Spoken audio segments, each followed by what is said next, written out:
Haley looks like she's walking into like. She's gone. She's a parallel like universe. She's back. Like in Big Bang Theory. She's through a cloud. Yeah, you can knock me off. You went into the horizon. Yeah. You were gone.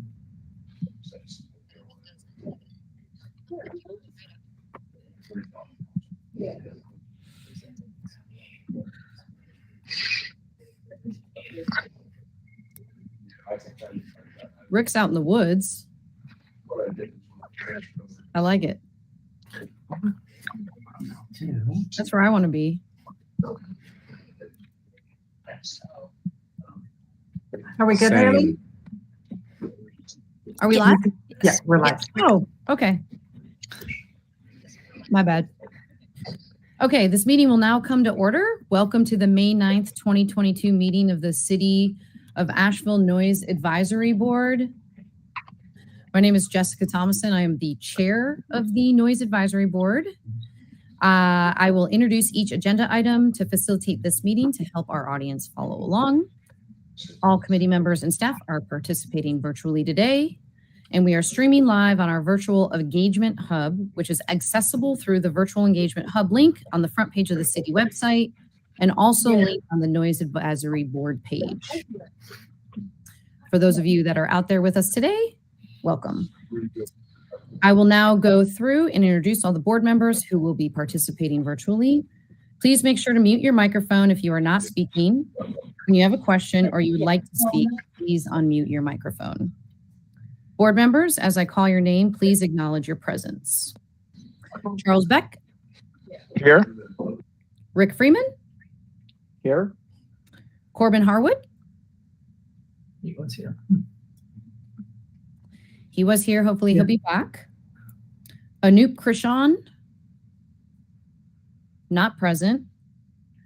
Carmelo Papalonio. He was here too. No, he's there. Oh, no. Hopefully he'll be right back. I see him on my screen and he's talking, but he's muted. There we go. He's muted. All right.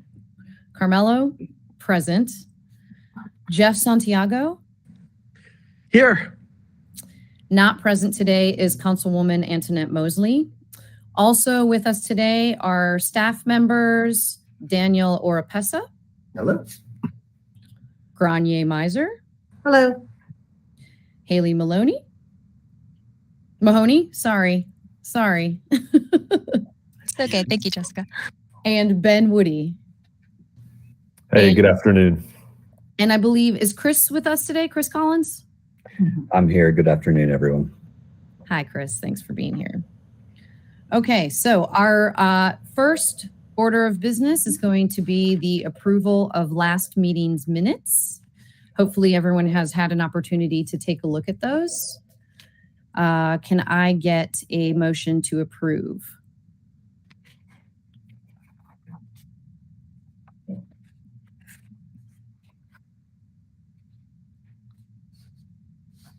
I move to approve. Rick Freeman, first motion to approve. Can I get a second? Second. Charlie, thank you. Okay, can I, just to go through everyone else that is here, Jeff Santiago? Yes. Approve. Approved. Carmelo? Yes. Corbin?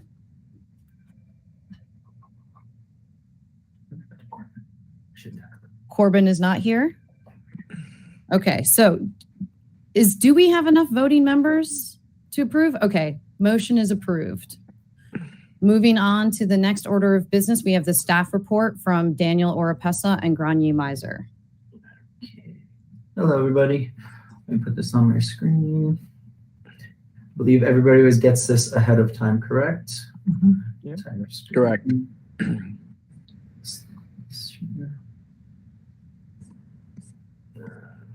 Go here. Should be able to see Yep. it, right? Yeah, Good. perfect.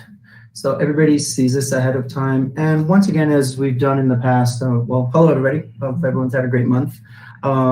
With the numbers that we always report monthly, hopefully you've had a chance to look at them. Pretty much if you see or think that there would be a better way, or if you can't understand the way we're sending out the report, just let us know with any feedback. But I think the numbers are pretty straightforward. The only thing we're really making notes on are anything that's either usually substantial or something that really pops out. Obviously, tis the season, it's a spring and summer, so the amount of complaints received have increased since the last month. But things that are just pretty much more significant are the business operations, which of course bars and restaurants would fall into that, and performance centers. So as you can see, we received 30 complaints for the last month. But over to the right on the further notes, you'll notice that 4 of those complaints came from one of the outdoor venues, and actually both of them are for outdoor venues. So almost half of the complaints were for those. It is important to know that staff was out there for both of those events throughout the month. And then we did take decibel readings, and then they were within their decibel readings. There were no violations. So once again, as always, with any of the categories, even if there is a call or a complaint, that doesn't necessarily mean that there's a violation. But staff was out there because we're trying to be more proactive than reactive on a lot of these. Just as this past weekend, Haley and I were out on Saturday, and we pretty much hopped around the entire city for a few hours. Pretty much, we felt like storm chasers, but luckily we were out there just monitoring events. Further down, we actually have some sound exceedance. Actually, the Rabbit was a sound exceedance permit event. We also had some permitted city events, so like Hempfest was out there. We received actually just a few complaints for that. Seemed to be from the same building and from the same office. But we still categorize them as individual complaints come in, but we do notice the address and the phone numbers. But once again, we were out there for Hempfest was 4 days. 4 days. We were out there 3 days. We were at all 4. Oh, 4? Yeah. Oh yeah, because it Yeah. ended. Yes. Oh, that's right. Yeah. So we were there, and I believe Ben Woody joined us on one day on a walkabout for Hempfest. But they were in compliance. They did pretty good. They alternated stages back and forth. First day was a little tricky. I think it was more of a setup thing. But then the other days, it was either the main stage or the middle bus, I would say, DJ stage type thing.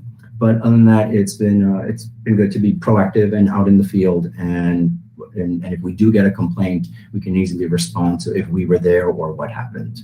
So does anybody have any questions on any of the trends or the complaints that have come in? Just one observation, Daniel. I was home during those concerts from Rabbit, and they were loud, which, I have always questioned that the exceedance levels that were targeted by the city are probably too high, even to the point that I started researching, acoustical sound absorption walls that, could maybe be considered, and that, obviously they aren't going to shut down. But the one thing that, is a challenge is that as a practicing real estate agent, we have to make people aware that want to buy downtown that there's a noise problem, and make them, acutely understand, what we're dealing with. So I am, Jessica, going to send to you actually this acoustical walling system, which maybe you and Carlos can or Carmela can take a look at that. And see if it's something worth considering for noise abatement, because I'll just tell you, in the month of June, we got 30 events, that are being scheduled. And I think Rabbit has about 13 or so, which will be pretty large, a couple of them, I think, pretty large gatherings. And that noise travels right up the street. So nothing's changed there. And I would like to at least see us consider some mitigation techniques that could be advanced to the city council.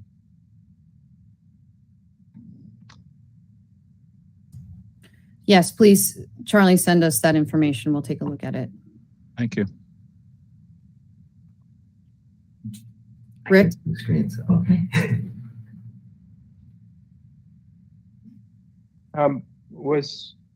Hempfest on public property? Hempfest was, no, it's CBD. CBD. Mhm. Was- Wasn't I it got- wasn't it at Roger McGuire Green? Yeah. And That's that's it's city-owned property. city-owned property. Yeah, It's okay. still zone So- CBD.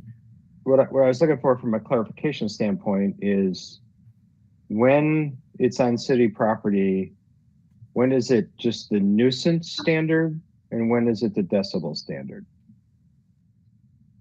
Because a busker on public property is not a decibel standard, it's a nuisance standard. So Correct, because, yeah. So public property in general, a sidewalk does not have a zoning designation. City-owned property predominantly does have a zoning designation of some sort. okay, so since it was on city property and it has a zoning designation, Mhm. then it's the CBD decibel standard. Correct. Correct. Okay, thanks. Yes, sir. Well, I just have one more general question, I think, for Grania and Daniel, and the team. Stuff's picking up, so the numbers were higher. There was a high set of residential, building issues. I know you guys are working really hard with management at those. What I don't know is what's our measure of success? Are we expecting a decline because of the hard work you're doing? When we look at these numbers and we see 61 and 52 of them are multifamily, it appears to me that maybe it's just seasonal. I don't know that from the historical standpoint. Or despite all your hard work, we're still not making progress on reducing The residential. success part about residential neighbors is when we started doing this, before we had relationships with the managers, is that we would have the same complainants calling over weeks and weeks and sometimes months at a time. Those people have disappeared from calling in APD because they're dealing either directly with us because we're working with the manager, or they're dealing directly with the manager. In some of the situations, we have received updates where someone is either been evicted due to their violations or so, and of course, we're not privy to that information because they can't give that to us. But the people that used to call, the complainants that were always calling either APD directly all the time, now they work directly with the managers because every property has their own rules and regulations on what they need for a noise disturbance. And the managers have been really good with doing that. As a matter of fact, even just this morning, we have all new ones that we've never seen before. So, and we're also seeing in the APD logs where they're saying, depending on the type of noise, dispatch is advising you need to get in touch with noise app. And then we follow up with all of them. And sometimes there's situations that it's not a noise disturbance. It's somebody heard gunshots next door. Okay, that goes beyond noise. Someone's getting shot. They do have to call APD. So it's just more of an educational thing of when to call APD and when to call us. I do think, Rick, that we are seeing less repeated, as Daniel said, less of the same phone number or the same complainant address. So those addresses, those complaints are being addressed with a collaboration with ourselves and the property managers.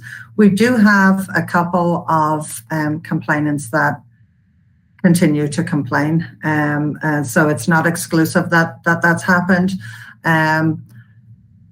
There are a variety of reasons for that, which I won't get into right now. I do think that what we are seeing an increase of in the last month particularly is the parking lots of apartment complexes, cars. That's a big thing. And that is definitely, as the warmer months are starting to come up, cars playing music, people gathering in parking lots. So that's still coming in and being recorded as a residential complaint. So, in order to really have in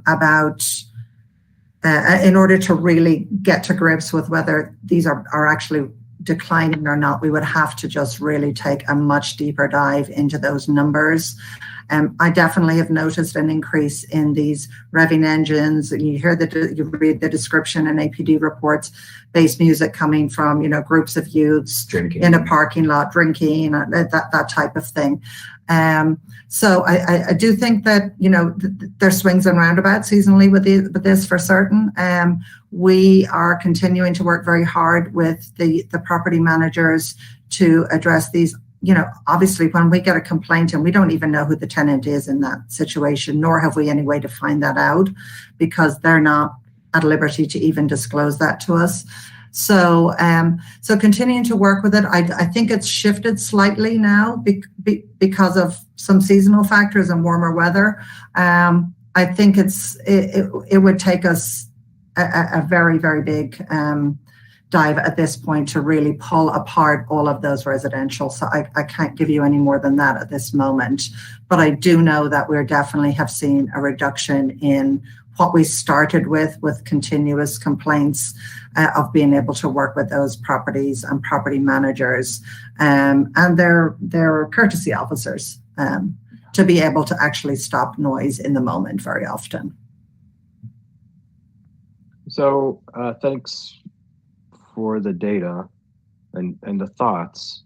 I keep on coming back to our charter, which is reducing, the whole purpose of the noise ordinance and the advisory board is to reduce unwanted noise.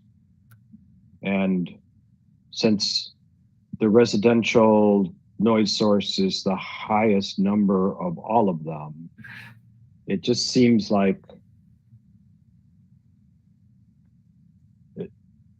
I just can't judge yet whether we're actually moving the needle or not. So great, we don't have the same person complaining again and again, but maybe as the word gets out in the apartment complex that we care about noise, more people are complaining than, yes. And hence you might conclude that we're not actually having an impact on reducing the noise. I guess what I'm trying to say is I think you guys are pulling on the knobs and things that you can find and trying to do the right thing. I'm just wondering when the numbers are gonna actually confirm that it's working, and if the numbers aren't confirming that it's working, then the question is it up to us to advise city council on a revision, or is it, because I know we're not supposed to be giving staff direction. How do we as the advisory board treat that? And should we start to draft a policy, something or other now to give you guys more room to do the job a different way? Otherwise, we're just looking at the numbers and residential stuff stays high and we're not actually achieving the goal of the group. That's really what I'm worried about, because I guess I'm a little confused. Achieving the goal of what? Of trying to eliminate noise in a multi-family residential complex? I guess what's our charter, clarification. Daniel? What's our charter? What's the purpose of a noise ordinance? It's to reduce unnecessary noise. And apartment complexes are the largest source of noise complaints and cost to the city and damage to residents and those things. So if you weren't trying to institute processes to reduce those, you wouldn't have approached the management of those apartment buildings and made them aware of what the ordinance was and worked on getting rid of the, not getting rid of, but educating the people who complain over and over again. So if you're telling me it's not your job, you don't feel it's your job to be trying to work to reduce these complaints, then that clarifies for me what your goal is, I guess. No, well, that's not what was said. And the point of a property manager, that is part of their job. They do have to respond to the complaints of their tenants. So that is part of their job. And in order to be efficient, considering there's only 2 of us in the field, we have to divide and conquer. And if we found of the, how many did we meet? 40 or whatever property managers, which do a great job. That is part of their job responsibility. So no one's saying it's not my job. Part of my job is trying to find a way of saying, how can we address this? Considering there's 2 of us. If there was 60 of us, hey, maybe we'd have a different solution. But the fact that there's 2 of us, I say, hey, what's a good way we can get these people involved? And the managers are great with it. Yeah. So as of right now, I have to find the most efficient way, considering there's only me. And it's like Saturday, even on a weekend, maybe just one of us is out in the field. Yeah. So we have to prioritize. We get at the moment complaints about, say, a bar or outdoor performance. Well, we have to go around to that. We are like storm chasers pretty much on the weekend. And so right now, here's the part where I'm lost, Daniel. And then I know Jeff wants to get in, so I'm going to defer to him.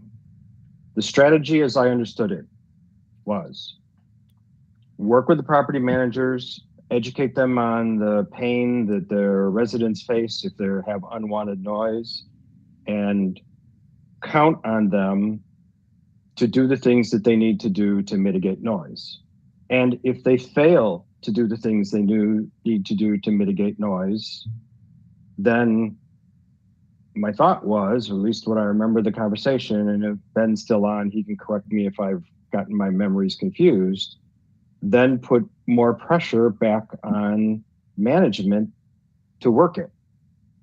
And so the only metric we got hold the noisemaker accountable too. Yeah, but also the property manager. Yeah, but that was, we knew that 2 people couldn't track down every source of noise in 100 apartments.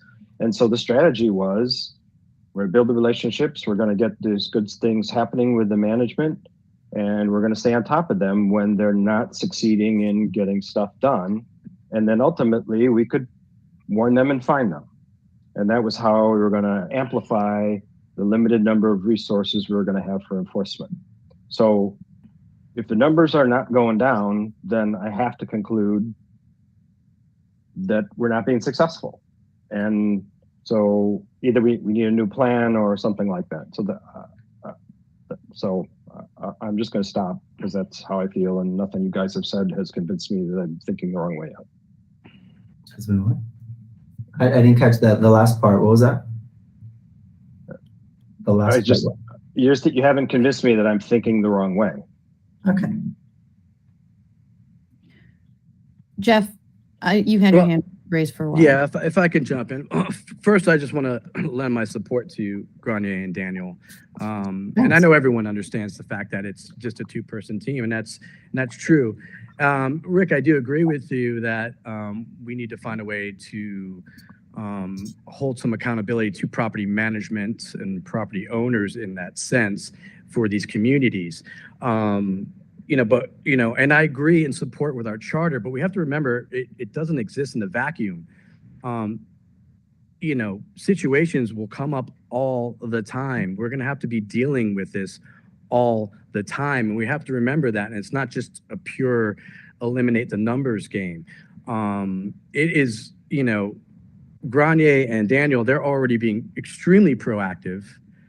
So I don't know if we're talking about, going to the city and asking for a team of people, like Daniel had mentioned before. If there was a team of people, they can handle this a lot better. So is that what we're asking at this point, to create a team? Because these 2 people are working very hard and are extremely taxed and are working at odd hours. And again, being proactive to take a community approach to sound where it's concerned for businesses, and sound where it's concerned for neighbors and residents in terms from neighbor to neighbor. So, how do we fix that, and how do we support them, and how do we make a recommendation as a board to support these staff members that are already taxed as it is?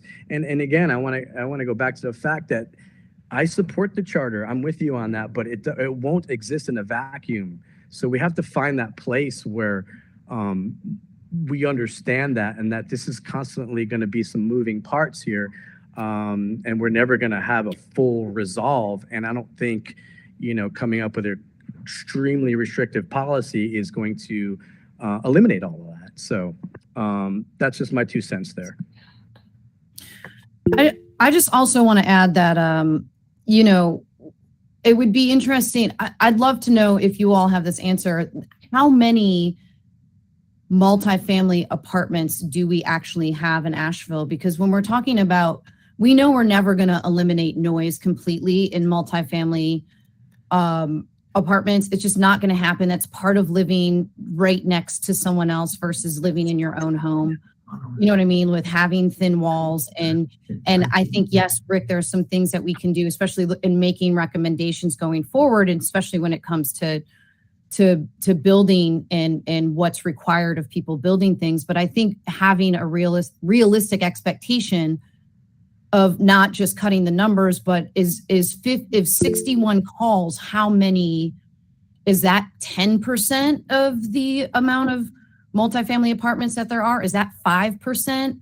I mean, it's kind of hard to look at it and just say, oh, well, let's get this 61 number down when you're always, there's things that we're going to talk about today that we're trying to do, and just putting information out about noise mitigation and how to be a good neighbor and all those sort of things. And maybe that's part of how we continue that conversation, and how to get that information to the property managers and that sort of thing. But I think it's kind of hard to say, well, that number needs to be 0 or 5 or 10 without actually really understanding what percentage of complaints is that based on how many apartments we actually have in Asheville. Because we need to be realistic too, as a board, that we're not going to get rid of this completely. There's just no way to do that. So what's reasonable and what's not? So Charlie, I think, was next. I can respond to that, Jessica, if you would like. I would just have two other comments to this. Obviously, we're breaking down the ordinance right now. Residential will be one that's going to take a big lot of work for us to actually get into that data and look at it and present it to you. There are 2 other points I would make. We have 67 apartment complexes that we are aware of within city limits right now. So that's a lot of apartment complexes. Many of them have between, some of them have 6 apartments, some of them have 200 apartments in them. Oh, wow. The bigger issue is multifamily residential living is always going to generate this. People are living in closer quarters. I do stand by what we're saying is that we're seeing less of that repeated from the same names, the same phone numbers. The other thing that I think we just want to remember, and again, this is something we can discuss as we get into residential in more detail. I think we need a lot longer than 7-8 months of data to be able to tackle this. But there is an onus of proof on us here. And so, somebody calling and saying somebody's making noise, I can issue a citation to either another tenant or to a property manager based on that. We have a burden of proof here. We ask people to send us videos once we follow up and contact with them. We have to do our due diligence, and so it takes a long time to work a case like that.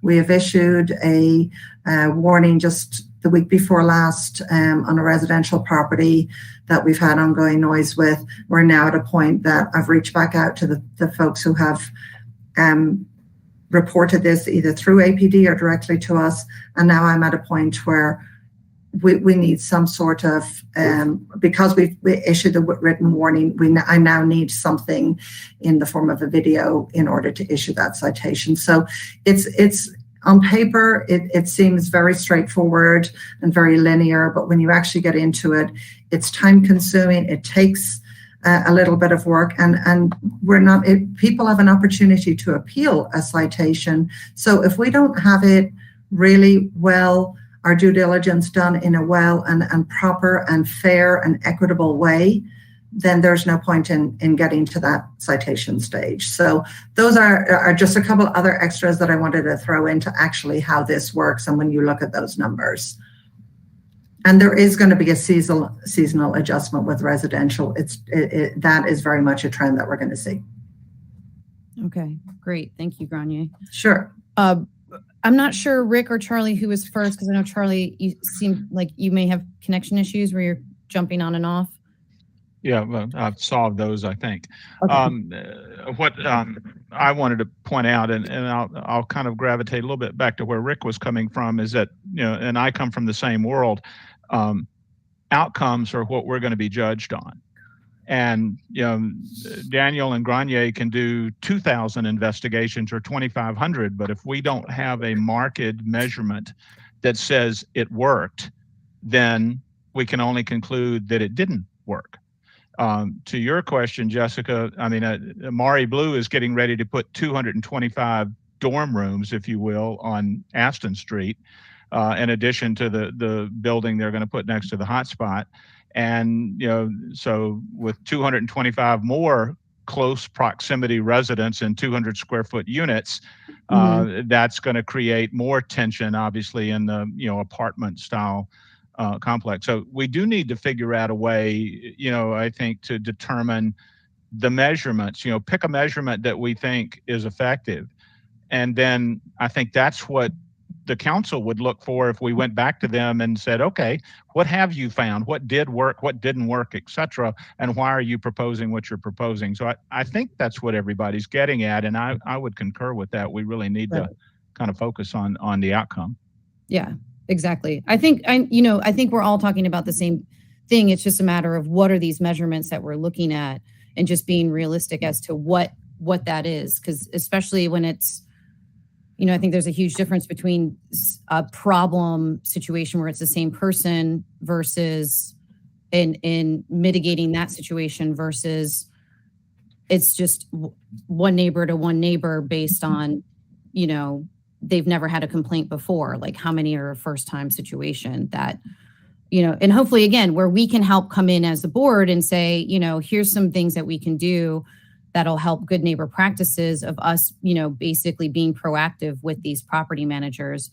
But I think getting an understanding of just, when we get to the residential presentation for the ordinance, I really look forward to that because, I feel like I personally don't have a good grasp on that and what that looks like. And so what to make that measurement of success, right? Instead of it just being just about the numbers, what are those other things that we're going to look at that are going to show us where we've succeeded?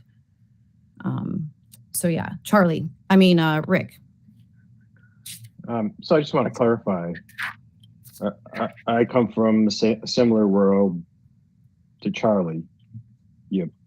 You pick a metric that you think could help you understand what you want to accomplish, and then you put methods in place to try to make that work.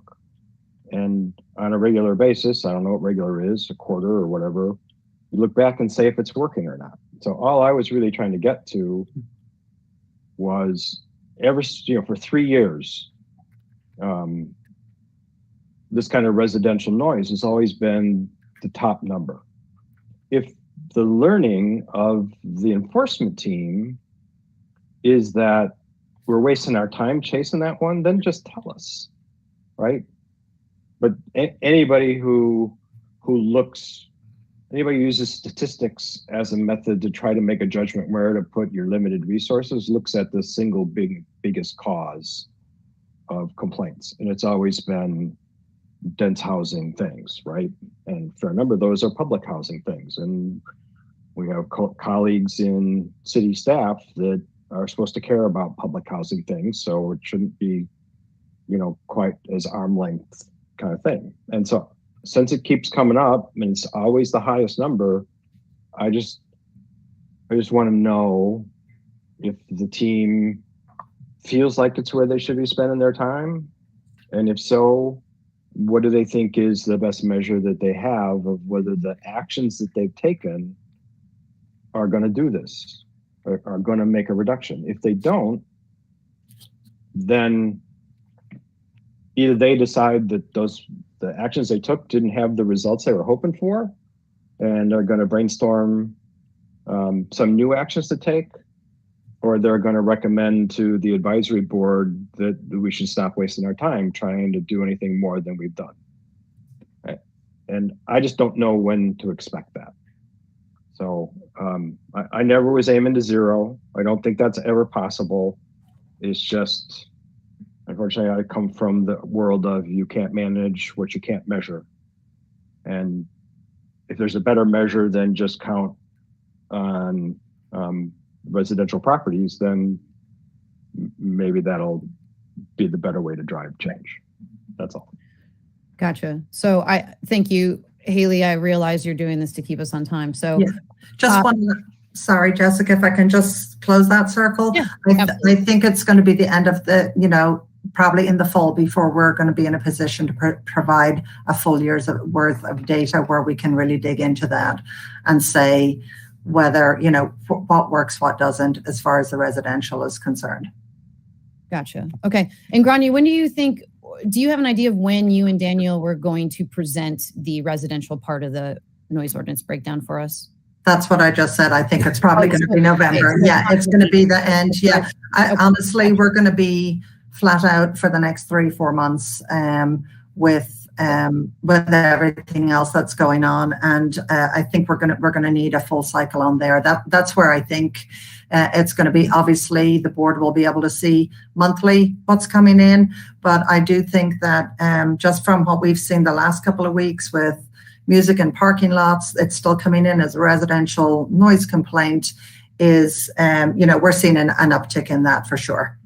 And so people are going to be outside. A lot of the complaints we have, there's people outside my building drinking and making noise or talking and making noise. And so I fully expect that we will see an uptick in that continue. Okay. Are we done with everything on the staff report? We can be, yeah. Everything on the bottom is self-explanatory. Just so happens that one of the follow-up items for this quarter is actually a revisit with the apartment complexes, because we also do see high turnover in some of the complexes. Just people that we just met 2-3 months ago. Yeah. I've been either moved to another complex and now I'm dealing with somebody new. They either know the protocol or it's a whole new, let's either meet video or we'll meet you in person to see how it is that you handle your internal noise complaints. So that's just so funny that that's actually on the list for this next couple of weeks. But everything else is self-explanatory. And then Grania is going to cover construction soon. Okay, great. So any other questions before we move on to old business? Okay, moving on to old business. Boards and commissions restructuring resolution. Rick Freeman, you want to give us an update on that, please? Yeah, so since the last time we met, the Coalition of Asheville Neighborhoods has decided to take a complete opposition position on how the city is managing this. And to that end, we wrote a letter to City Council, city management, and city staff associated with that. We wrote that letter last week and published it to them. Maybe there'll be a version of that in a letter to the editor to Mountain Express. And then last Thursday, there was another city-sponsored meeting of working groups to continue the process that they had started. That was a 90-minute meeting, and 80 minutes of it were occupied by the vast majority of the 50 attendees telling the city they're doing it wrong and that they can't believe the city is continuing down this path despite complaints from citizens and existing and previous boards and commission members who have never been consulted by the city with what works and doesn't work. So the actual people who have put all these hundreds of labor hours into trying to make a contribution to the city have, the existing boards and commissions have never been queried about what works and what doesn't work. So we revised our position and basically demand that the city halt the work they're currently doing until they interview and go deep dives with every board and commission and prior members of boards and commissions for why is it that they don't have quorums? Why is it that people don't come prepared to the meetings? And probably the biggest indictment, I would say, is why is it that when a board and commission works and it makes a strong proposal the way it's supposed to city council, the proposals don't get taken and they don't get any feedback from city council on why those proposals weren't taken. So to that end, another group of people associated with this have started a petition. They've dreamt up a Google form where people can sign in support of all this in an effort to get this in front of city council today, because tomorrow city staff is presenting to city council the progress on the boards and commission stuff. And that's a presentation prior to the city council meeting. And so there's no public input, live public input at that working session. But people are lining up, from what I can tell, to speak at the end of the city council meeting after hearing what city staff tells city council. So from what I can tell, anybody who's been involved in this is opposed to the path that the city is taking. And so far, up until this point, that feedback hasn't caused them to change. You know, we're a new board and commission. We don't have a track record yet. So my sense is we here would be a tiny voice in the wind. But if the rest of the members of the board, based on the information I've just provided, want to reinvigorate some kind of a statement, I could certainly update it. But I wouldn't go down that path unless the board members, felt that we need to do that, since based on what's going on. Gotcha. Thank you. Board members, does anybody want to comment? Thoughts?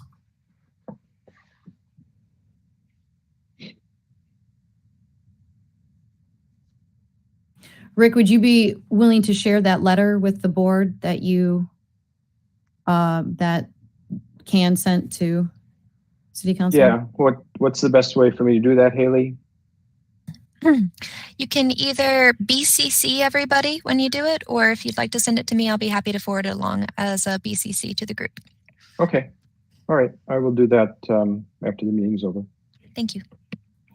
I think it would behoove us to take a look at that and give everybody some time and maybe put that, if not for discussion now, if everyone feels like they need more information in terms of, I know that it seems that it's something that's been as clear as mud in terms of what this is, this restructuring resolution. I know we've been giving the information, but I know it seems like still it's a little convoluted to me personally, just in terms of having the bandwidth and the space. I wanted to go to the thing on Thursday. I already had a meeting scheduled, so I'm glad that Rick went, and I was curious to see how it went. And it's interesting to hear that that's what the majority of the meeting was, is the majority of the people involved were opposed to it.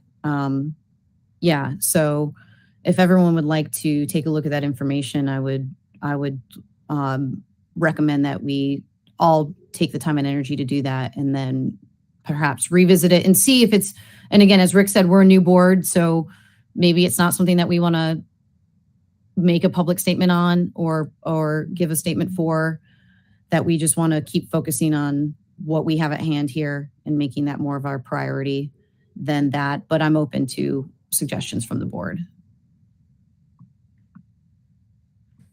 I agree. I'd like to review that. So thank you. Sure. Okay, let's do that. We'll take a look at that and we'll table that for next time. So, okay, moving on, old business. So working group update, sound mitigation. So this is Granier, Carmelo, Jeff, and I have been working on some information that we are going to present to the board at our next meeting. And so basically what we're doing is we're looking at a twofold of information of things that we can give for good neighbor practices, right? For neighbor to neighbor. So kind of like what we were talking about earlier, and then also doing something for businesses and coming up with a list of inexpensive ways that people can do sound mitigation for their business, whether that's with music and how they put the speakers to, kind of what Charlie had mentioned, something about, putting some things up for drums and things like that. So we will have more information. We just wanted to make sure we had all of that dialed in by, yes, thank you. Somebody finally answered the phone here. Have that dialed in by next meeting. So, okay, moving on to new business. Does anyone have any questions on that sound mitigation? No. Okay. Moving on to the new business. We have ordinance breakdown. We have construction presentation by Grenier and Daniel. Thanks, Jessica. So as we discussed a few months ago, while we're in the process of waiting for data cycles to come in, many of which won't be with us on this side of the end of the summer for sure. We had talked about looking at other different components of the ordinance. We did waste pickup last month. This month I'm going to do construction, and these two are very similar in that neither of them are particularly seasonal. Construction happens 12 months a year. Waste pickup happens 12 months a year. So the amount of data that we can get on that is pretty consistent, regardless of what time of year it is, which is one of the reasons why I had chosen to do these two initially. So Daniel's going to run the slides for me. And there's a lot of text in this, guys. I apologize. And I'm not going to read it out to you, but I do think it's important that you have that context there. Some of it is just the actual language in the ordinance is quite lengthy for both the old ordinance and the new ordinance. So I'm not going to read this line by line. Suffice to say that there's really very little difference between the old ordinance and the new ordinance, except that there is a heavier load on the after hours permits. So anything that's after 7 p.m. and also an increase in fees. So I'm just going to give a quick just synopsis of what the ordinance says. Similarly to waste pickup, noise from construction is managed and regulated by time of day and day of week. It's very similar to waste. We couldn't possibly do decibel levels in some of these big construction projects. So it is limited in a building permit from 7 a.m. to 7 p.m., Monday through Saturday, no work Sundays. There are incidents where there are some after hours work has to happen. There's a couple of examples later in the presentation of where we had a real life example of that.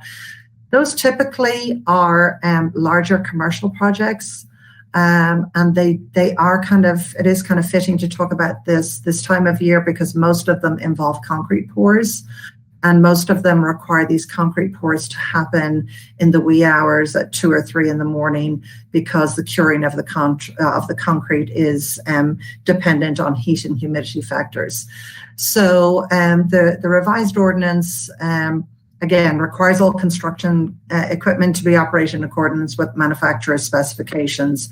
The 7 a.m., 7 p.m., Monday through Saturday, any work outside those hours requires an after-hours permit. And the big change in the new ordinance is that the fee has gone to $500 for that, for working without an after-hours permit. And then the other little detail that's in the revised ordinance is that those after-hours permits may require some sort of mitigation and also may be revoked based on, the judgment of the chief building code official for the city of Asheville. So, like I say, I have a real-life example where we got to put all those pieces together a couple of months ago that I can give you as we get further into the presentation, but really not a whole lot dissimilar. The basic outline of it is the same, with the exception that the fees are higher, and also there is an allowance for those after-hours permits for us to require some sort of mitigation to contain the noise that they may cause. Like I said, most of those are big commercial projects. We will get some concrete pours. There is a requirement for the contractor to actually notify anyone living or addressed within 500 feet of the real property line that they are going to be doing this activity, so that people have some advance warning that that might be happening. Okay. So again, I've already kind of talked a little bit about this, that failure to obtain an after-hours permit can result in a $500 citation, and the chief building code may permit emergency construction after hours, but we also have the ability to stop it if we feel that it's excessively loud, where the building code official can modify or revoke that permit. So we'll get into that in a little bit. Okay, thank you, Daniel. Okay, so similarly to the waste pickup that we talked about, we receive the complaints. We have an obligation to the complainant, to the potential noisemaker, and to the public in general to actually investigate and resolve these complaints. So 58% of our complaints came to us directly to DSD. So Daniel or I got a phone call, we had a jot form, we had an email, came to us, or even from somebody in our building department may have forwarded us something. So almost 60% straight to us. 42% still came through APD.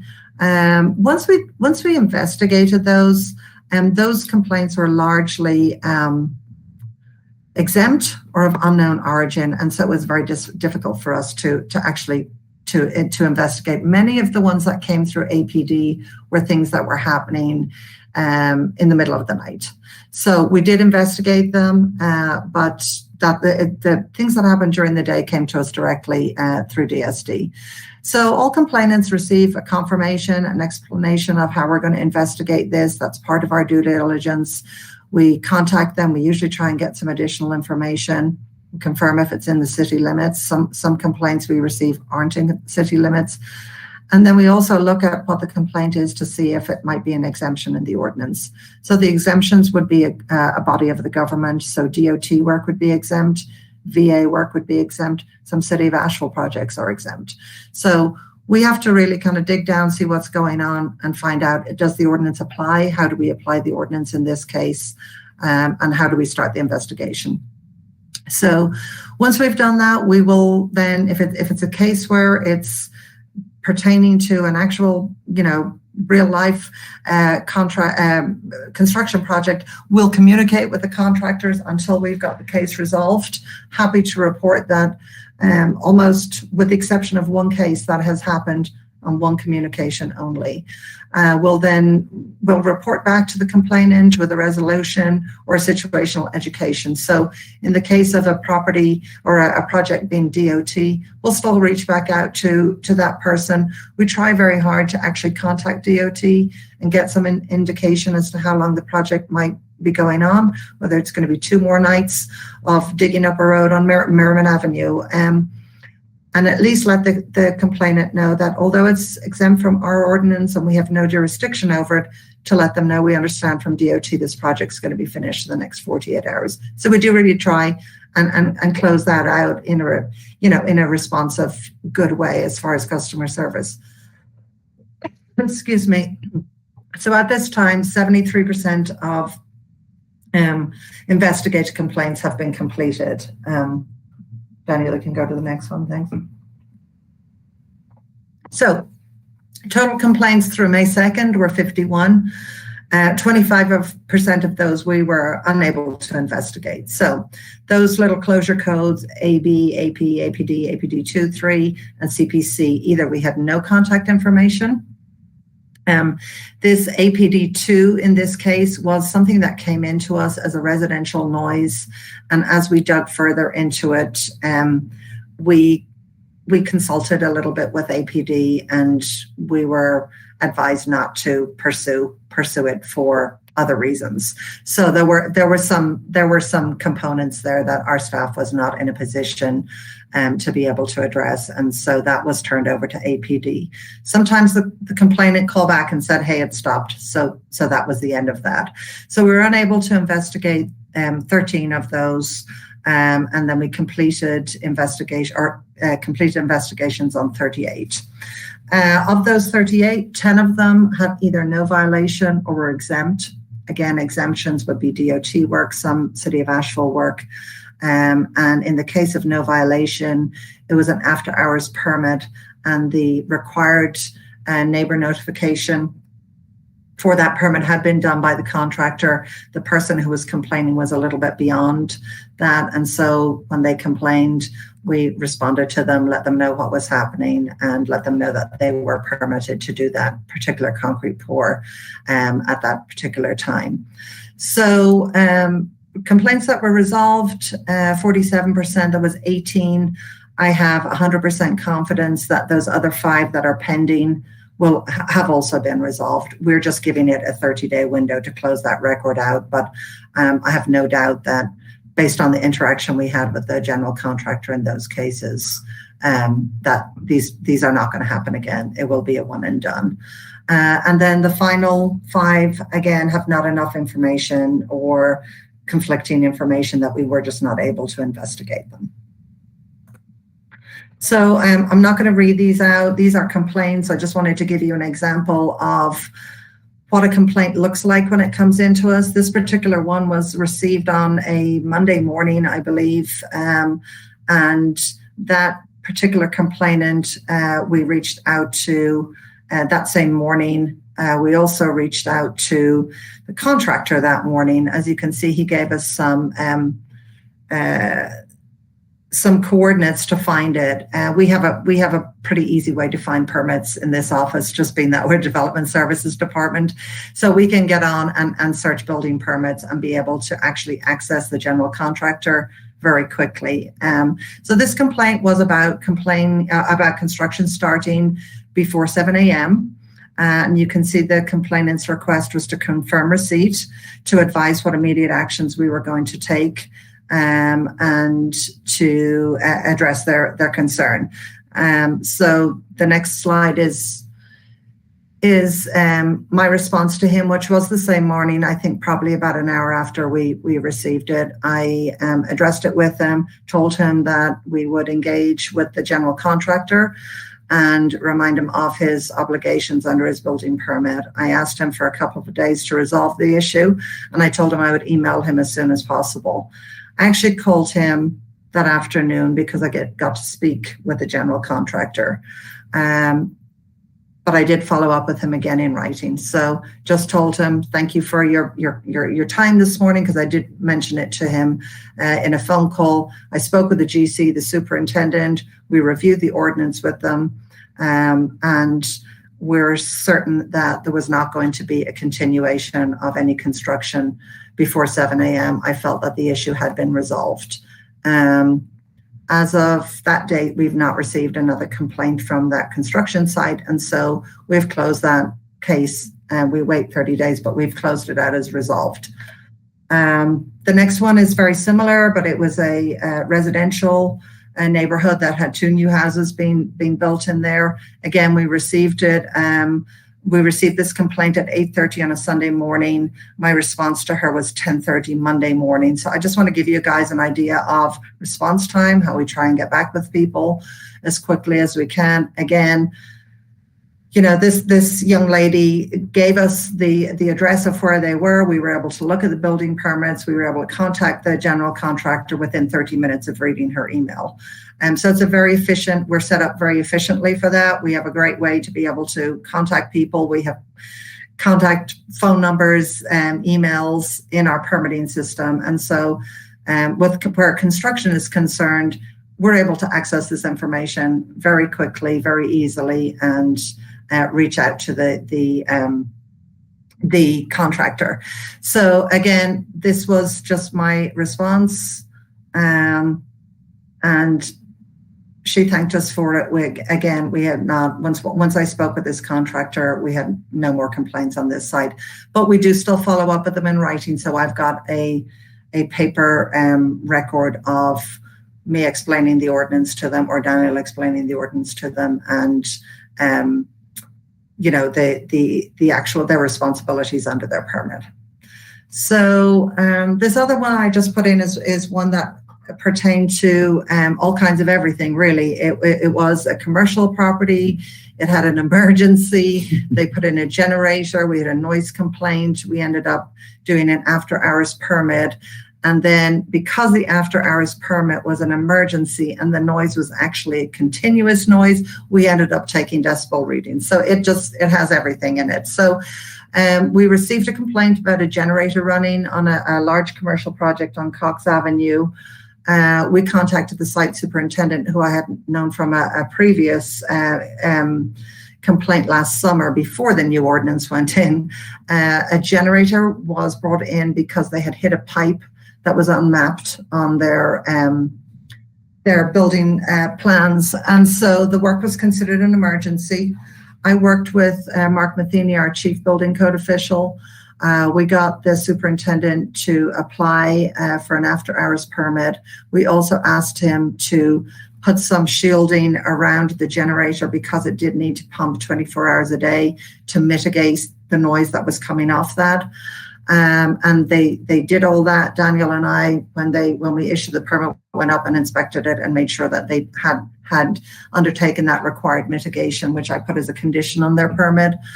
And then about 2 or 3 nights later, we were out doing some field work, and we circled back to that location after 10 o'clock to take the lowest, to take a decibel reading, which would be the lowest decibel reading would be after 10 p.m. nighttime hours for continuous in the CBD, which was 52. The readings were below 52. We emailed a report to the complainant and also to the contractor.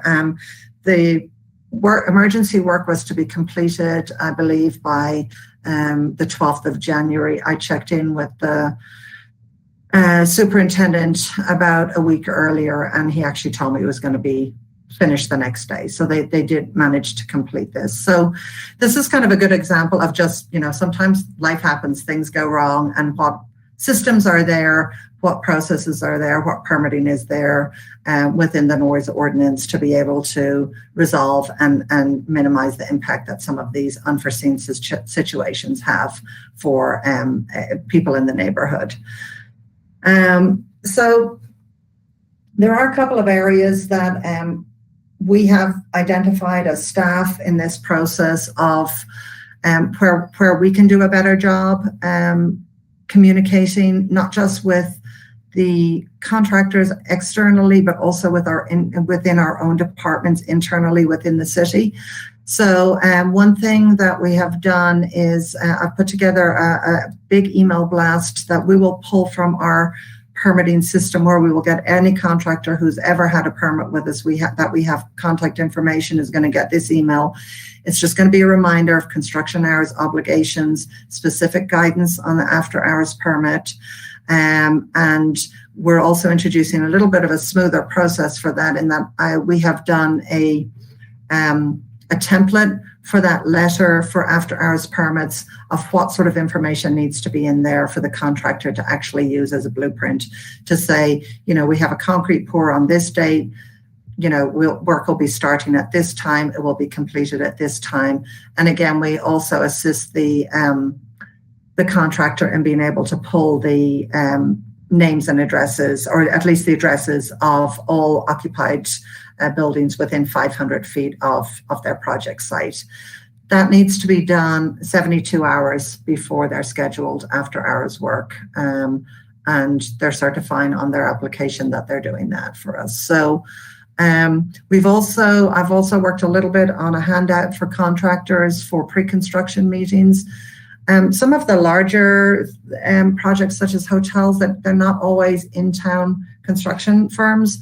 And so a lot of the time, our department will have pre-construction meetings so they can understand the inspection process and how we work as a department. So I've completed a little handout to give to that. We don't need as staff to be in those meetings, but it's nice for them to have our contact information. If they're needing to do an after hours permit, how to contact us so we can advise them through that process. So again, a lot of this is just communicating, making sure that we're filling in gaps where there may be gaps. And the last one is just our interdepartmental communication. We had a situation a little while ago where there was a street closure or a sidewalk closure, and it ended up that part of the sidewalk closure was to actually cut into the concrete to run a new water main. And that activity actually did require an after-hours permit. So again, we've just come up with some information, an informational document that we've shared with Parking Service, Water Resources, Public Works, other departments within the city that may be interacting with outside contractors who may need an after-hours permit. So trying to bridge the gaps in those places a little bit, and I think that's going to be a constant, is just to see where there might be other holes that need to be plugged. But staying in front of people and reminding them. And then just the last part that I thought was important to let you know about, because it does take quite a bit of work on our part, is that even if complaints are outside the city or they're exempt and we have no jurisdiction, we're still logging them. We have spent a great deal of time trying to get contacts and relationships with other agencies such as DOT and the VA and Buncombe County, because when people call in and they've been woken up by something at 11:30 at night, an example was a new traffic light that was going in on Merriman Avenue. This person was very upset. They were very frustrated. And I don't think any of us feel that it's a good way to close the circle to just say, well, sorry, it's exempt, nothing to do with us. So we will reach out to DOT. We'll try and find out from DOT when that project is going to be completed, and we'll at least email that person back or call that person back. So we do ask them to afford us a couple of days to try and get some more information. We also have collected a sort of database where we can direct them and say, this is a county project. We understand it's going to be done in 4 days, but here's who you will contact in the county to be able to get some more details. So we do try and close the circle and not leave people feeling frustrated that just because it's not our jurisdiction, we're just kind of leaving them hang there. So just in summary, I would say we both feel as staff that the ordinance is very clear again, very similar to waste management. It's clear. There's not a whole lot of gray areas. The language eliminates any sort of ambiguity. Access, we have access to the permitting system. It greatly helps the efficiency of how we do this. I would say when we don't have a permit or we have somebody who is making a complaint and we can't find a permit. We did have one recently in West Asheville where the complainant had the wrong address. And so when I looked up a permit, we didn't have one. We have a super team of building inspectors from Development Services who'll always jump in the car for you and do a drive-by and see if there's work happening illegally. In this case, or without a permit, I should say, not illegally. In this case, the address was the confusion, but we did have access to a building inspector who was happy to do a drive-by when they're out in the field for us. And that really helps us very much as well. I think, when it comes to the contractors, they've been really responsive to staff. They've resolved things quickly. We have, like I said, only one instance where a complainant came back a second time. And actually, after we looked into that, it seemed to have been more of perhaps a personal dispute, as this contractor was also this person's landlord. And they were actually moving out. So, but the relationships with the contractors have been successful. These people do business with our department every day. This is part of who they are. They have been very responsive to us. They also, a lot of them live and they're part of our community too. And the ordinance doesn't necessarily stop, somebody working at 7:15 at night, but once you address it with them, it stops it happening again. I will also say that a lot of the contractors have subcontractors, and so they might not be on site. And so when you contact them, they'll say, well, I'm sorry, I didn't know there was somebody there working late. I'll address it with them right away. It's taken care of. We never hear the complaint again. So I think in that regard, those relationships have been proven to be successful.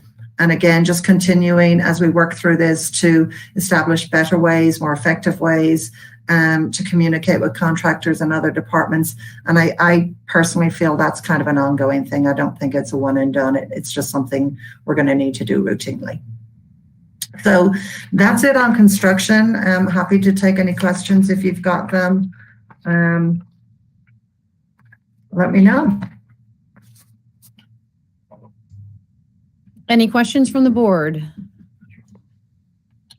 Just one question, and it's simple and relative. Granier, to you and Daniel, do you think this aspect of noise mitigation approaches is working better than the neighbor to neighbor? It's hard to say, Charlie. I think they're apples and oranges. It's a totally different. It's really a totally different beast. It's not subjective in any way. Like I say, there's a whole lot of reasons why we're able to efficiently address these. So I honestly couldn't say that if it's working any better than neighbor to neighbor, because it's such a different thing. But I do think our department is particularly well equipped to address the construction, because we have access to a lot of information very quickly, and we can get to a noisemaker very quickly.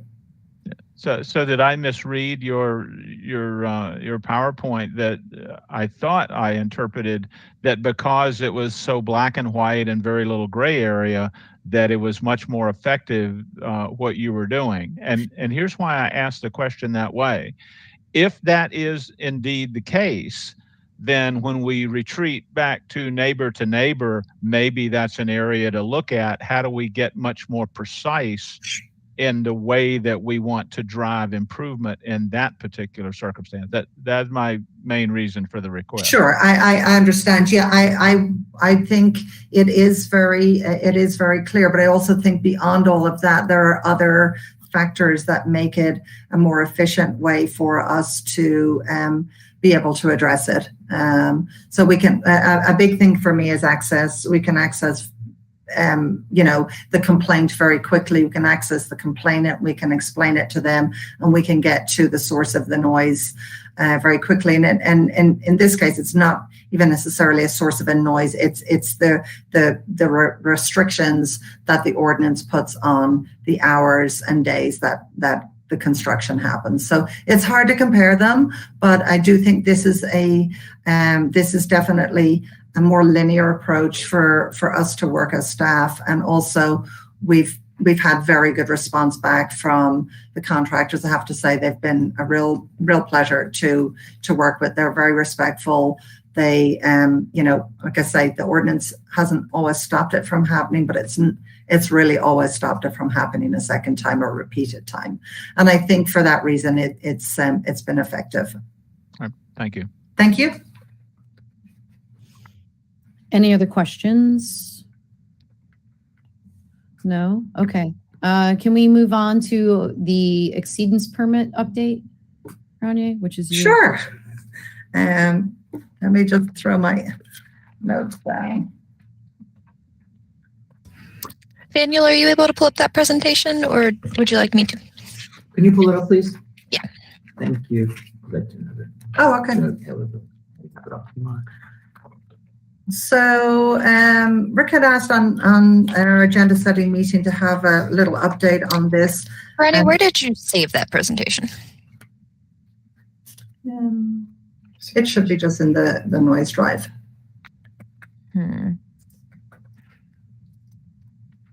Typically, we put them in the meeting documents. I'll try to find our email with it.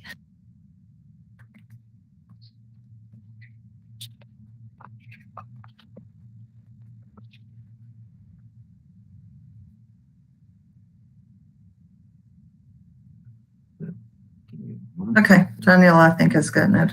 Let's see if I can find it here. I got it. I was able to pull up the email that Okay. had it. Thank you. So Rick had asked for an update on sound exceedance permits in our agenda setting meeting. So I've done a presentation on it. It is its own section of the ordinance. So I will go through it with you now. It's under section 1088. Are you going to do the slides or Haley. Oh, Haley's going to do the slides. Haley, are you okay to do the slides for me? Yeah, I got them. They should be showing. Are they not? No. I just have the main one. Huh. That doesn't make any sense because it says that I'm sharing it on mine. Let me try refreshing the page. Maybe it's being glitchy. Oh, that looks better. Sort of. Okay, so when I press slideshow, it's not as the issue. It doesn't want me to present it in slideshow mode. Okay, well, I can do it this way, I guess. I'll just Okay. click through them. Okay. So section 1088 allows for permitting of a sound exceedance permit to allow for the holder to exceed the decibel limit under certain circumstances, certain conditions. So the first thing to know is there are three types of these permits. Type 1 is no more than 2 events in a single 12-month period. Type 2 is, sorry, Haley, next slide. It is on the next slide. I don't know why it's not working for me on my end because it's showing me everything correctly on both screens for me. So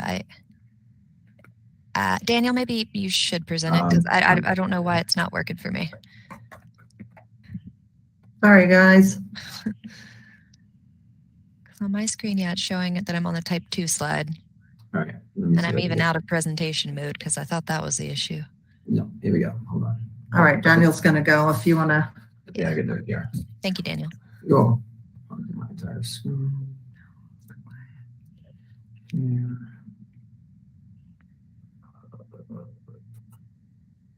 Okay, see it? Yes, thank you. Beautiful.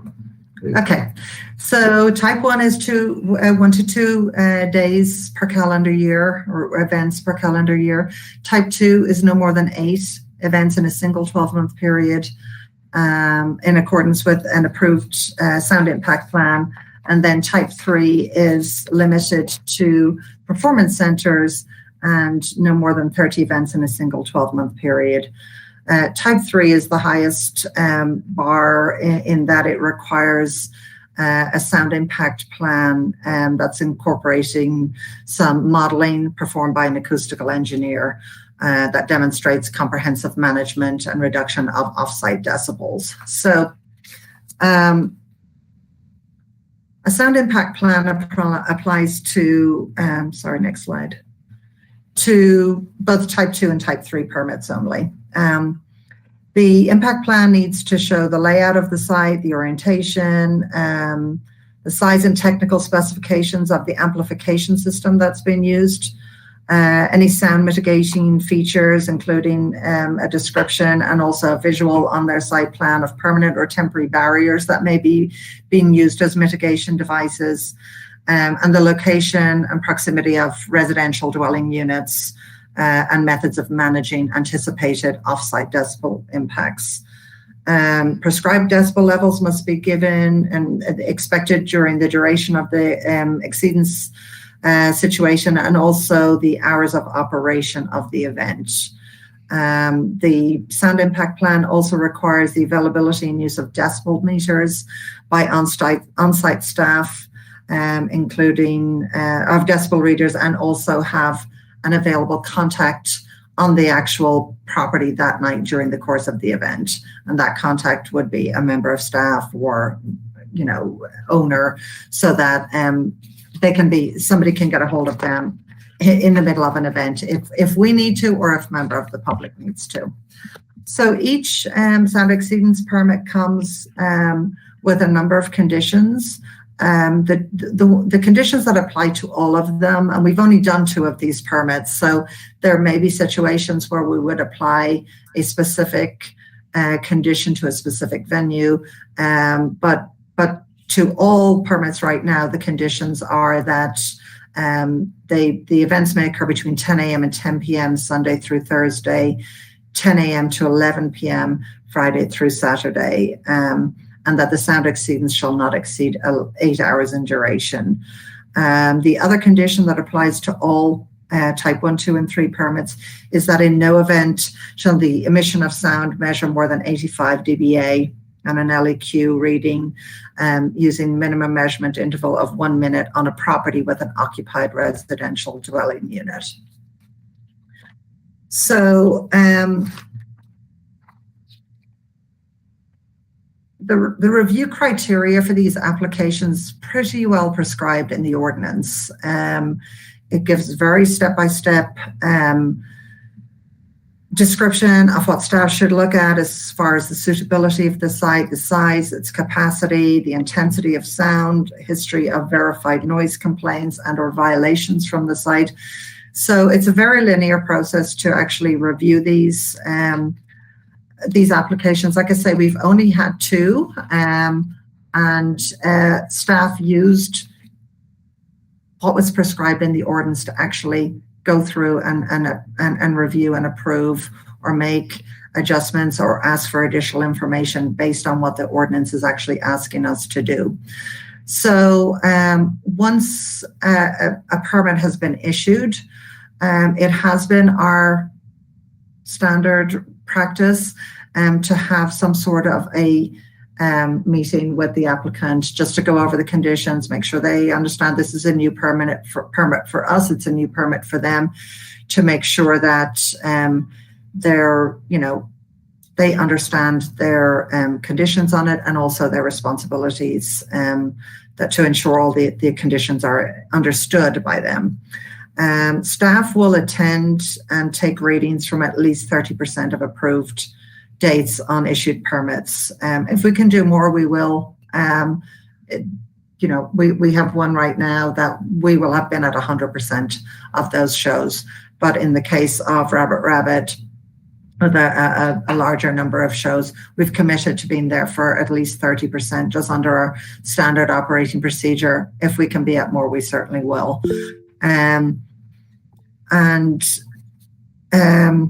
Then after each record, after each site visit, we will then look at the actual decibel levels that we've gotten. We'll add those to the record. We'll add them into the Acela record, which is our permitting software, so that we'll put in there that staff were on site at this time, at this date, and that the decibel readers taken show that the permit was in compliance, and we'll actually attach that data into the record, into the documents of that record. So we have that available to anybody who would like to look at that. The report is on the dash as well. Right, and it will also be on the dashboard as well. Charlie, did you want to go ahead with the question? Yeah, I just for my clarification, when an exceedance permit is submitted, is it for all 30 of the events, or do you make them provide an exceedance permit for each distinct event? So the type 3 permit allows up to 30 events. That covers that whole, that's what the type 3 permit allows. It allows for 9 to 30 events per calendar year. So when they submit that application, they will submit the dates of those events. They will submit the modeling that their acoustical engineer has done, and that modeling then is part of their mitigation. So there's not 30 different, there's not a different application for each one. So the permit type that they apply for covers that. So does that make sense? Yeah, so your expectation is that sound mitigation techniques such as orientation of speakers, any kind of buffering mechanisms and so on are going to be consistent across all 30 shows. That is what the engineering modeling, that's what the modeling in that case is submitting to, yes. Okay. The big thing is that what they're submitting is that they're not going to exceed that decibel limit. That's how we'll know if the actual permit is in compliance or not. Okay, all right.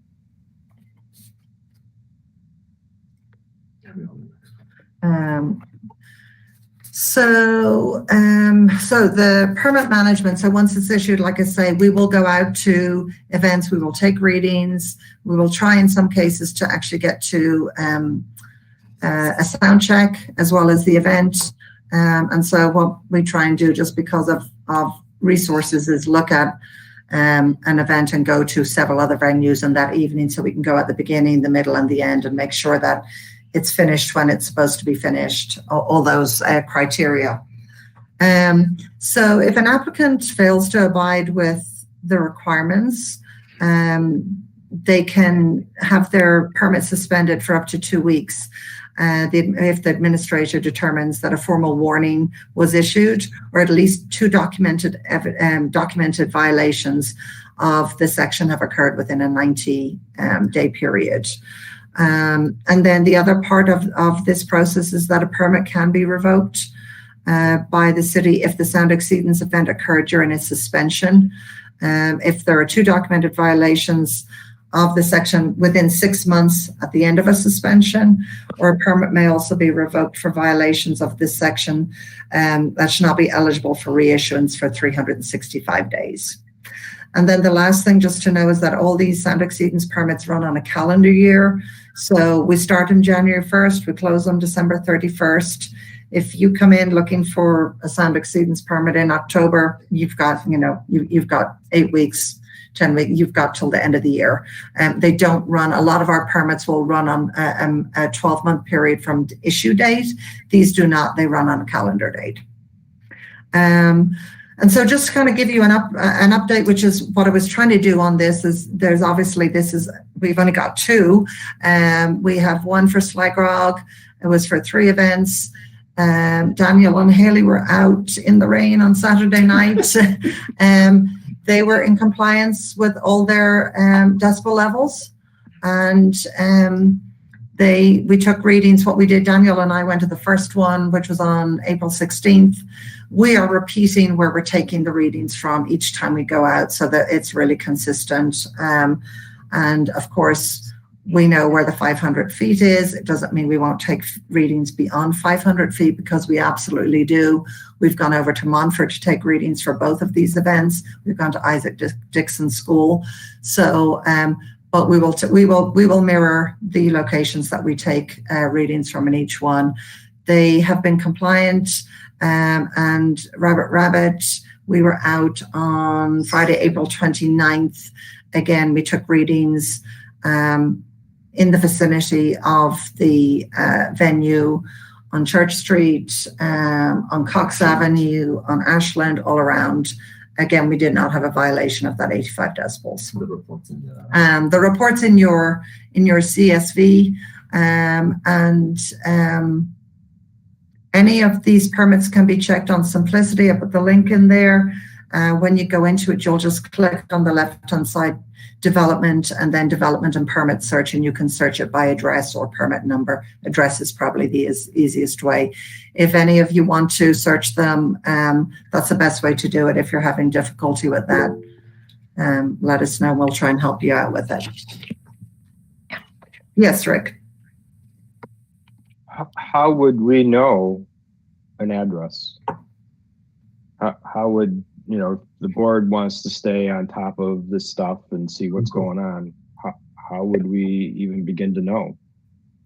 Well, we can put in our staff report anytime we issue one of them and put the addresses in. I mean, obviously Slagrog is just their address on Haywood Road, Rabbit the same. But I don't know if there's any way for you to search it just as sound exceedance permit. I do believe that it's going to go under the development tool, but I'm not sure if that's available yet. Ben might be able to speak to that. Yeah, I mean, go ahead, Ben. Sorry. I was going to say you can definitely search by address. But that doesn't answer your question, Rick. You can probably search by just sound exceedance, but I need to investigate that a little bit before I can answer that. Well, certainly want the board to have access to these permits, so we want to make it easy for That's sure. So Permit numbers are on this presentation. permit number and address is easy, but I understand your point, Rick. If you don't know the permit number or the address, then what do you search? So that's something we'll have to take a look at, but I bet we can figure that out. So No, I'll stop for a second. I have more questions, but I don't want to interrupt the thinking here. Sorry. Okay, so I guess they did. All of the stuff that's required to be submitted for the decision making on whether to provide the permit or not, is that all available to the public prior to the decision to give the permit or not give the permit? I'm not quite sure. I mean, you're sharing, is there public input to actually make the decision? Is that what you're asking? No, I'm saying suppose somebody calls me because they know I'm on the noise advisory board and they say, hey, I hear Slide Grog's going to run 3 concerts and all that kind of thing, and they might be they might be submitting for a permit, or like whatever's going on with Gray Eagle and the Asheville outdoor thing that's been in the press lately. There's that long list of stuff in the ordinance that you went through. It says you got to give me this, and you got to give me that, you got to give me. Are those things digital and somewhere in the city as you're looking through them to decide whether they provided what they need to provide? Yes. So they are in our Acela record, which is our software of record for all our permits in the documents, which is, you can access that through the citizen access through Simplicity. If you go into the documents, the application is in there, the approval will be in there, all of the actual, what they submitted for their application, and any correspondence that we had back with them to say, I need this, I need that, you need to show me that. Yes, that is all there. Okay. So I just, somewhere along the way, coaching on how to get to that in the most effective way. I think this is part of the board's help for you guys, is whether the stuff that you're being asked for is being given and whether it is adequate, since it was, prescribed in the ordinance. We just need to make sure that it's allowing the right decisions to be made. And if by some chance people should submit all the right stuff and a permit is delivered and then there's problems, there's the punitive piece, which is warning them that there's problems, but then there's the corrective action piece. Was there something that the ordinance should have asked for that would have helped us prevent a problem? That's my thinking on this. Right. That, so yes, much like you report on complaints, you report on a complaint that, it's part of your data as soon as you get it, and then it has a lifetime until it's solved or not solved. I'd almost think that permits to exceed should sort of live the same life. A permit's being requested. I don't know. Maybe this only takes an hour, in which case it's already at the approved stage. I don't have a good handle on that, I guess. So I'm sorry, I lost you there, Rick. Sorry. So it only takes an hour. Is that what you're asking me? From the time you get the first submission, how much time passes on the few you've worked on before you actually grant the permit? Slide Grog was a few weeks. Yeah, it depends on how much we may have full application in at the time it's received. We may have to go back and ask for more. We ask for them, the ordinance prescribes how they should be submitted and in advance, because staff needs obviously an opportunity to be able to review them. So I think with the Slide Grog one, it was a couple of weeks. Okay. We also had an on-site meeting with them before we did final approval on the permit. Similar with Rabbit, it was at least a couple of weeks before their first event that was submitted. Okay. So it looks like Haley or Daniel or somebody just did a demonstration on how to find this. Do you think I'll be able to figure it out by going back and watching the video, Haley? Is that your think goal? That should help. But also, if you need a more if you need me to walk you through it sometime, I'm happy to do that. We can do it over the phone. Just let me know. And that goes for any of our board members, any of the public. Anytime somebody needs help with this portal, I'm happy to show them how to navigate it. Okay. So Grania and Daniel, do you feel like at this stage you've only done 2 or 3, whatever it was, do you feel like the ordinance language drives you in the right direction and requires the appropriate documentation in order to prepare for success on behalf of the permit applicant?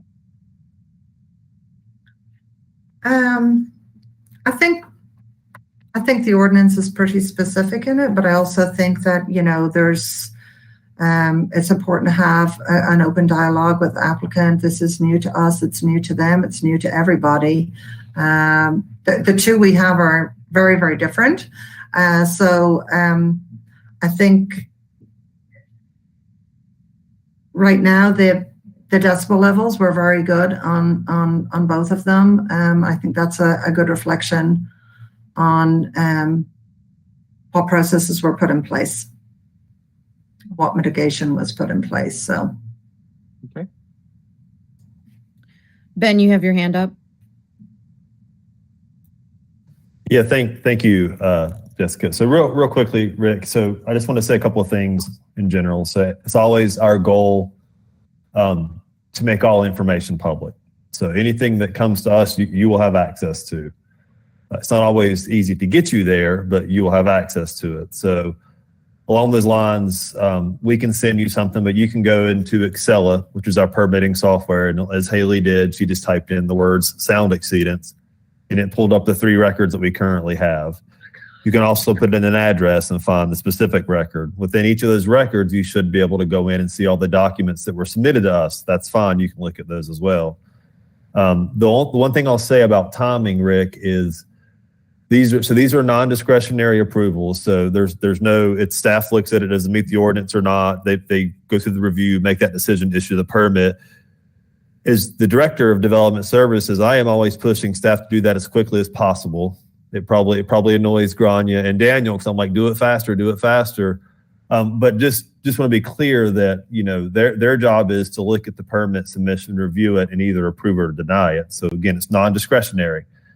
Now, after the fact, we can evaluate to the extent to which that applicant complied with the sound exceedance permit requirements, and Grania and Daniel do go out and audit these permits and make sure there is compliance.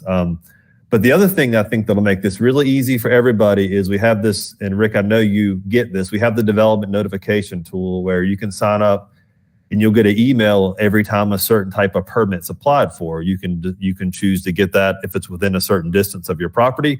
You can get it for the whole city. So one thing that we're going to do is get the sound exceedance permits added to the development notification tool. Understanding ITS is busy and there's always a list of things for them to do. But hopefully later this year, you'll be able, as a board member, just to sign up. And every time we get an application for a sound exceedance permit, you'll get an email that tells you it's arrived.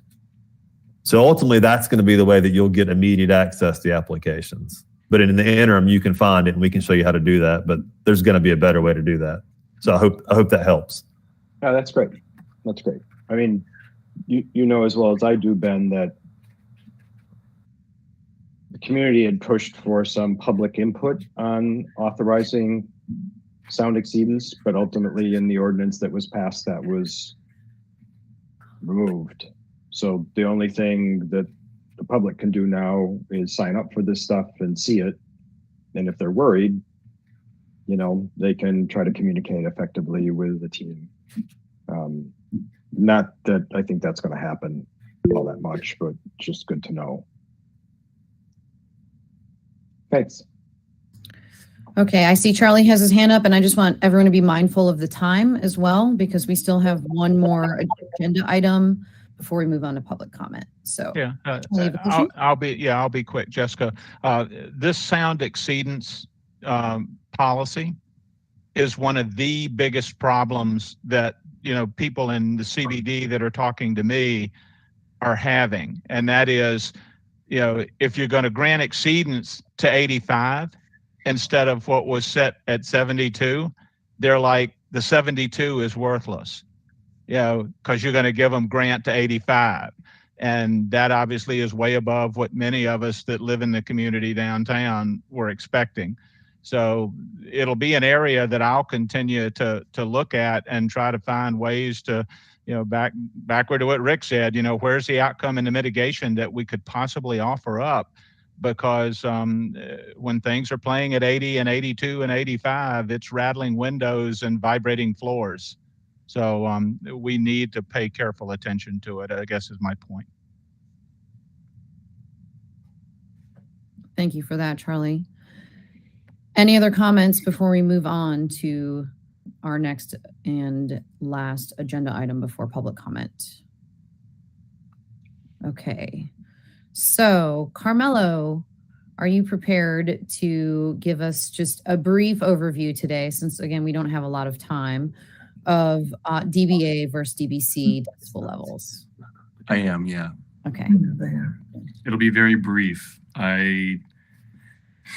Jessica, when you reached out to me to present this, I know that our schedules didn't really align. That's mostly my fault. I was very busy at the time. I apologize. So I didn't quite know how to tailor this. So it's just a very, very general kind of overview 101 on maybe how we can talk about DBA and DBC if necessary. And I study acoustics and vibrational energies with my work, and I do have a somewhat minimal knowledge of decibel weighing scales as compared to a specialized professional, but I will do my best with this. So Grania and Daniel, I know you guys are out in the field. Feel free to weigh in with your personal inputs at any point, please. But basically, with DBAs and DBCs, they're just two different types of weighing scales for decibel readings or decibel measurements or charts.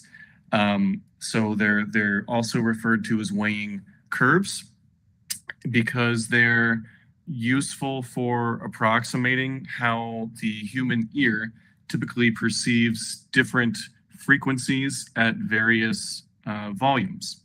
So, for example, at very low sound pressure levels, low decibel readings, low volume, the ear is less sensitive to low frequencies and also some very high frequencies as well. And so let's say at a low sound pressure level, like 40 decibels, for example, a low frequency, such as one at maybe 100 hertz, it will need to be multiple times louder to be perceived as equally loud as, say, 1000 hertz. Imagine the truck idling outside your window. You can hear it, and it might, rattle something here or there, but that's when it becomes less audible and, in a way, more of a physically perceptive, tactile. You can feel it in your body, that is. So at higher sound pressure levels, like let's say 90 decibels now, the ear will perceive like those two different tones, 100 hertz and 1000 hertz at roughly nearly equal loudness. And this is all context dependent also. So as you get louder, you begin to hear more of the frequency spectrum get brought out, and lower frequencies are just simply longer, larger waves. The lower the frequency, the longer the wave. So they require more volume to essentially vibrate your cochlear hairs in your ears. And that's the reason why that there's kind of this runoff of low frequency once you get down to the low frequencies, for lack of a better phrasing. So quick reference, the average human hearing spectrum, and this is with minor variation, lies typically between 20 and 20,000 hertz. The average human voice frequency is typically between, say, 300 to 2,000 hertz on average. There are different weighing scales that have been developed to kind of represent this frequency and level dependent behavior of the human ear. And those scales, such as A or B or C, are built into filters, which you can find on noise or sound level meters, which Grania and Daniel will be very familiar with. So the most popular ones, A, B, and C. A is A weighing, is what they call it, and dBA is typically used for softer tones or sounds at more lower decibel ratings, lower volumes. B is for middle tones and sounds, and C is for loud tones and sounds. But you only really need one weighing for achieving a full measurement of a given report. So as opposed to switching between them, which would be totally, incongruous, they wouldn't be able to, they'd be incompatible. Your data's moot at that point. Basically, like instead of switching between them, A and C are typically the ones used in practice. As far as I understand, B is not used, at least in the United States anymore. So A weighing is the most common overall.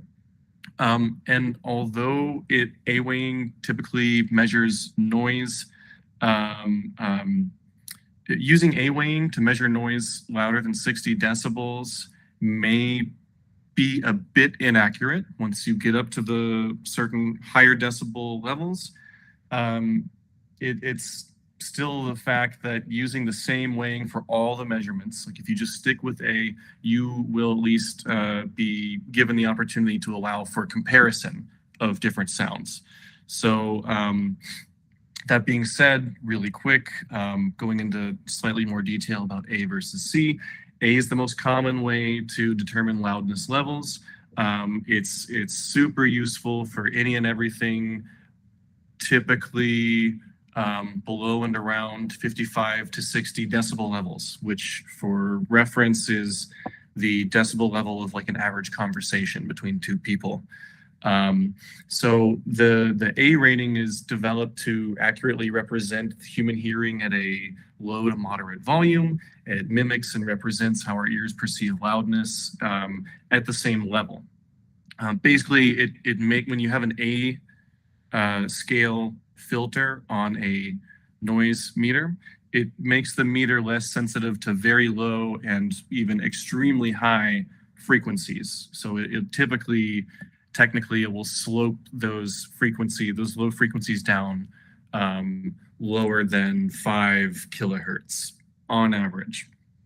C weighing, they represent the frequency sensitivity of the human ear when it comes to loud sounds or high noise levels, maybe 60, 70 dB plus. It has approximately equal sensitivity at all frequencies at that point. That's the key. Not accurate at lower frequencies. So if there are low frequencies at a very low volume in a DBC reading, they will be skewed in the sense that they will show up on the reading louder than they would actually be perceived. So A and C have their pluses and minuses given the context. But by and large, occupational noise, environmental noise, and hearing loss measurements are always measured in dBA. It's mainly because the ear's risk for damage from noise or uncomfortability, the threshold of pain, however you want to word it, it's not the same as the ear's perception of loudness. So it's more of a safety and comfortability measure to default to A as opposed to C. So even though the C-weighted scale could predict loudness perception at high sound pressure levels, the A-weighted scale, it's still a better predictor for hearing damage risk and uncomfortability and pain at those same levels, actually.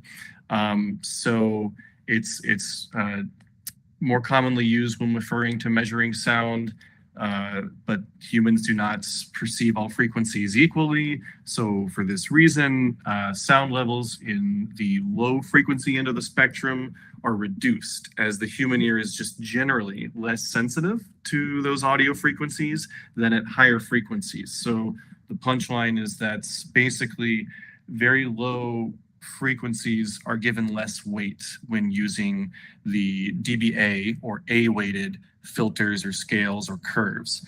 because this better accounts for the human ear variability. And that variability is typically not in the middle frequencies, but on the low end and a bit of the very, very high end. So that's a super, super quick kind of 101 on the DBA versus DBC, all based off of my current understanding. And again, I'm simply assuming that Grania and Daniel are measuring both, probably giving different circumstances, but I would assume you guys are typically using DBA. So again, I was trying to kind of tailor this to simply provide a general overview where you guys can kind of pick up where you see relevant and apply this to more practical uses for the Noise Advisory Board's purpose. Well, as the ordinance prescribes DBA, that's what we take. The meters do record the C weight. I'm trying to work with Cirrus, which is out of England, trying to see how we can customize our reports so that's included, because it doesn't automatically populate, but it is in the recording. So instead of just having one of the peak levels, we're going to see if we can grab an average level, the average C weighted, but I want to see if I can just have that automatically populated the way I do all the other ones, because it comes up with other measurements or so, which some I don't even know what they are. Yeah, and with some OSHA and a bunch of things. So I'm actually in we're a time difference. Yeah. So I can email them at 9, 10 in the morning, and I'm still missing them somehow. So it always takes like at least 2 days to communicate with them. But trying to see if we can pull in that C weighting to our reports. Yeah, I'm trying to see if one of the employees can show me how to create a customized template to weed out all those other measurements that aren't necessary, at least for our purposes, and then just to have the 1 or 2 or 3 that we need. So once I get that would be great. And then you guys can do what you want with those measurements. Because as of right now, we, as per the ordinance, we work on the A weighting. The A weighting, yeah. Gotcha. Yeah, I know that, like, as far as the physics go, quite often with super heavy construction stuff, aviation, automotive purposes, DBC can ostensibly make more sense. But then there's also like loudness measurements, which is completely different than both of those. So yeah, there can be incompatibilities depending on what a given state, city, government, company wants to measure by. I know companies like aircraft companies, automotive companies, vacuum companies, they prefer to use DBA as well for their own purposes, because sometimes they can hide the true loudness of any of their given products to maybe avoid consumer protection stuff, or skirt some laws around noise too. But yeah, DBA is by far the most common across the board from what I understand. Thank you, Carmela, for that. Really appreciate it. Of course. Any other questions before we move on to see if there's any public comment? Okay, well, Haley Mahoney, do we have any public comment? Do we have anybody in the speaker queue at this time? No public comment today. Thank you for checking in. Okay. All right. Well, if there are no other questions or comments, is there any objections to us adjourning this meeting? We'll find out. Are there any objections? No. Okay, hearing none, this meeting is adjourned. Our next Noise Advisory Board meeting is scheduled for June 13th, 2022. This meeting will be held remotely and will be live streamed again to the public. Thank you again to everyone for being here today. Thank you.